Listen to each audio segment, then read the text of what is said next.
Sapere Aude, dare to know. That was the slogan that the German philosopher Immanuel Kant gave to the Enlightenment in 1784. And I've been thinking about this quote or this slogan a bit more lately as I've been observing different political and social phenomena or trends that are going on. So to kind of work through these ideas, I'll read just the first few lines from Kant 1784, What is Enlightenment? Kant writes, Enlightenment is man's release from his self-incurred immaturity. Immaturity is man's inability to make use of his understanding without direction from another. This immaturity is self-imposed when its cause lies not in lack of reason, but in lack of resolution and courage to use it without direction from another. Sapere Aude, have courage to use your own reason. That is the motto of the Enlightenment. So that's the Enlightenment. But what is the Enlightenment? Well, it was an intellectual movement in the late 17th and 18th centuries. It's most commonly associated with the emergence of our idea of modern science. It has emphases on the use of reason, as we saw in that quote, and individualism. Autonomy is a big theme. It's really about that we can understand the world through the use of our rational categories, that we don't need to rely on any sort of other authority, or as Kant said there multiple times in that quote, from another. And this big authority, in Kant's time, this would have been the church or even the monarchy to some extent, that we can't just rely on them to make our decisions, that we have to engage in logical, deductive reasoning ourselves to come to a decision. Now, what Kant doesn't mean is that whatever you think about is the truth, that whatever you subjectively come up with is the truth. Nope, he believes in universal reason, the idea that if we all properly applied deductive reasoning or properly applied logical categories, that we could come to the same conclusion or at least something similar. So there's a universality to reason. It's just not what everyone particularly thinks in their own case. But the big idea is that we're not relying on another authority. And a useful term here comes from the psychoanalyst Jacques Lacan. So he would call this other authority the big other. So in Kant's time, the big other would have been the church or God. The big other is what we rely upon to ground our world, to make it meaningful and provide a reason to what is going on. It also tends to be associated with the idea that it will sort of keep order, that it will provide a sort of harmonious living for us. Another example of a placeholder, the big other, would be in today's circumstances in modern capitalism, the market. So we have faith in the invisible hand, if you've ever heard of that in an economics course. We know that people will act rationally and that wants and needs will balance out, that the market will find a proper equilibrium, that it's this natural law of being in the world, and that we can rely on it, that the invisible hand is an active force in our world. It's an example of the big other, when really the market is this extremely chaotic, haphazard thing, that there are crashes all the time and people make lots of irrational decisions on the stock market and such, so it's not the case. So what does the Enlightenment really have to do, though, with what I see going on in the world right now? Well, I think it's a part of a great historical reversal. So another Enlightenment thinker, Hegel, talks about great historical reversals, and his paradigmatic example is the French Revolution. So the French Revolution starts off with the idea, overthrowing the king will establish a democratic state. Lots of ideas around autonomy and freedom are associated with it, but it ultimately leads to the terror, where all these people are being guillotined, and then eventually this chaos allows the rise of Napoleon to come to power. He becomes dictator. So you see this reversal in that they want to overthrow the king, establish democracy, but it ends with another dictator coming to power. Or in the case of the Soviet Union, 1917, you have the Bolshevik Revolution. They're going to throw off the Tsar. They're going to establish a communist state. It's going to be an egalitarian project. It's going to embody Marx's famous idea of from each according to his ability to each according to his need. But it only took a decade or so for it to end with Stalinism and the Great Purge. Again, more people dying. Now, the reversal that I'm talking about in our case is the shift from the Enlightenment as a liberal project, a project of progress, whereas conservatism is associated with tradition and custom. I see that has superficially flipped. This is my provocative thesis, that conservatives are the Enlightenment philosophers of today, and the liberals are relying on tradition. which totally goes against how we normally think about it. So what justifies me in making this provocative thesis? Well, I think we just need to look at the way members of our society have responded to the COVID virus.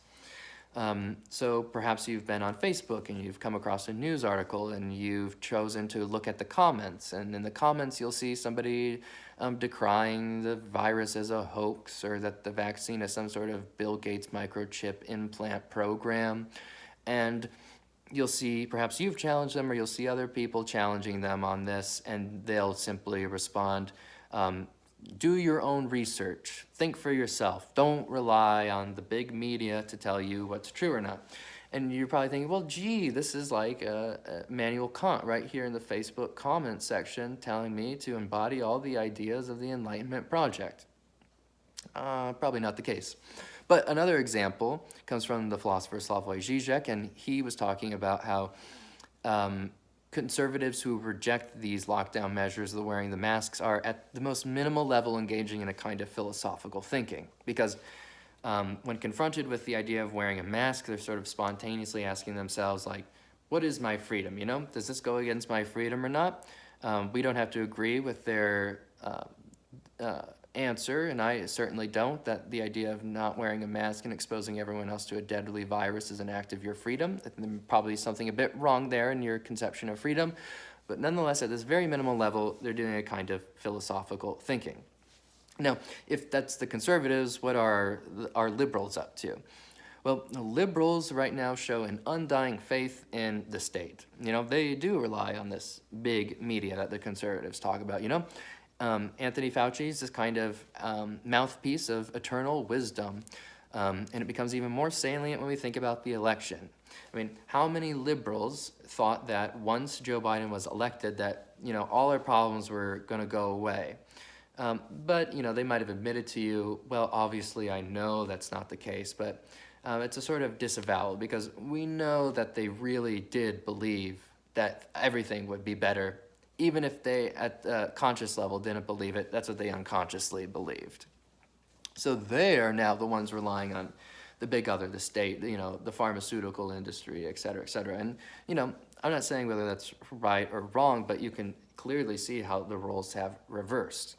And so I was engaging with another scholar a little bit, and she described this general trend as the decline of symbolic efficiency. So the decline of these faith in these institutions and such. Obviously, we see that liberals still have some faith, but there is this general idea of this fracturing. You know, they're no longer shared institutions by both sides of our political spectrum here. And so the other example I want to point to is the Supreme Court of the United States. I think the Supreme Court shows that how this is a wider trend, but also how this big other, or the law, our institutions, are fundamentally weak. So I would describe this not so much as the decline of symbolic efficiency, but as a more sort of universal fact of the precarity of the law. So what do I mean through the Supreme Court? Well, the Supreme Court holds a very unique and singular position within the framework of U.S. law. I would say it's the blind spot of law, or the point where the law exceeds itself. And what do I mean? So everyone knows, if you've been in a high school American civics course, that what does the Supreme Court do? What does the judicial branch do? It interprets the laws. Interpret. It's always, that word is always associated with the function of the judicial branch in the Supreme Court. But what does that mean? It means that the Supreme Court ultimately determines what the Constitution says. The Supreme Court is the point in our system of laws where the law itself speaks, where the law can over-determine itself. It can rearrange itself through their interpretation. That's where it'll have the finality of its meaning. Now, of course, Congress can amend it, but I'm just referring to the document as it would stand at any particular moment. And that really shows how weak the law is, because it's really up to just the subjective interpretations of these few Supreme Court justices that sit on this bench. And all the time when we have these hearings for the Supreme Court, we'll hear about, you know, how do they interpret the Constitution? Are they like a strict textualist? You know, they just go by the letter, what it says there. Do they interpret, they interpret it based upon what they think the original intent of the founders was, or the people who wrote the amendment at the time? Or are they more liberal readings that they think they can construe it wider, that, our understanding of the Constitution needs to adapt to history as it changes? And so we hear all about this, and without saying whether one is true or not, this very fact of conflict, of the way that we're supposed to interpret this document, shows just how unreliant it really is. That, we can't settle on one of these due to the very fact that there is a conflict of interpretations.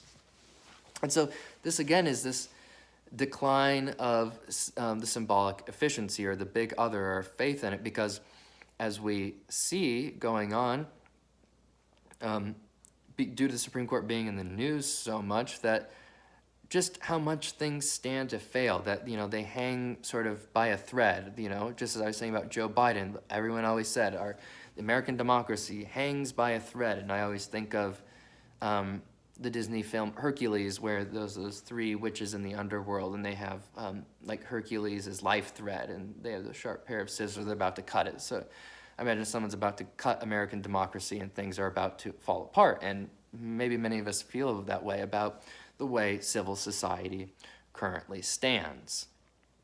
But I think it's a little bit of a misnomer, and I'm even going to go against my thesis here now. As I said, it was just sort of superficial and provocative. No one's really given up faith in the big other. So liberals, it's very clear that they still have this reliance on tradition, norms, and authority. But with this rise of conspiracy theories on the right, or even with the sort of cult of personality that's been cultivated around Trump, we very much still see that there's a big other.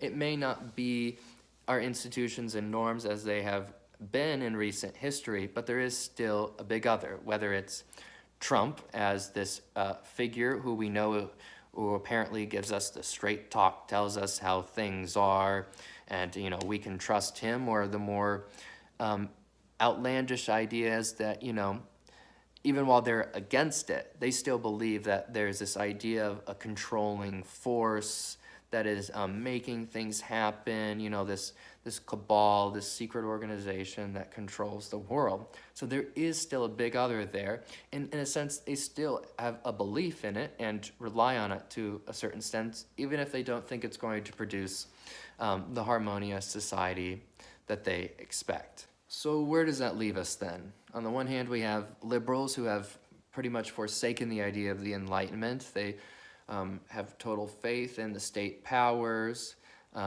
They believe that with the election of Joe Biden, everything will be resolved, that order will be returned, that we really don't need to worry about much.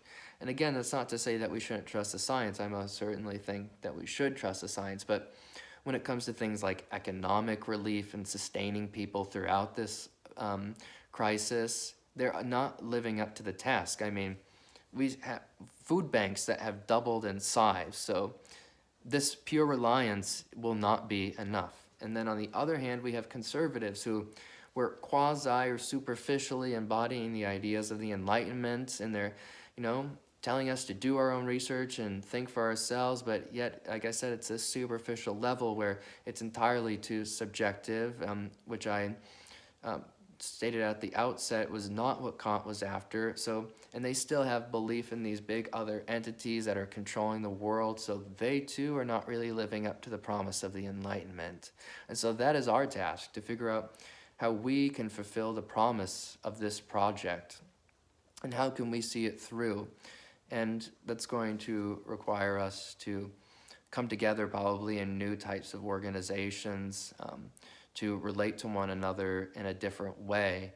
And that's really the task for thought right now.